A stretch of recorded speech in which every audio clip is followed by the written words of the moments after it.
Melatonin hilft beim Einschlafen, aber was passiert bei Schlafapnoe?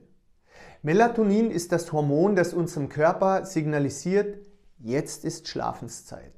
Es kann helfen, schneller einzuschlafen und abends ruhiger zu werden. Bei Schlafapnoe liegt das Problem nicht im Einschlafen, sondern im Atmen während des Schlafs. Es kommt zu Atemaussetzern, der Sauerstoffgehalt im Blut sinkt und der Schlaf ist fragmentiert. Kurz gesagt, Melatonin kann das Einschlafen erleichtern, aber es löst keine Atemprobleme im Schlaf. Wenn du trotz guten Einschlafens morgens und tagsüber müde bist, mach unseren Schnarchtest. Er kann dir zeigen, ob eine Abklärung mit dem Arzt sinnvoll ist. Somnishop und das Schnarchen endet heute.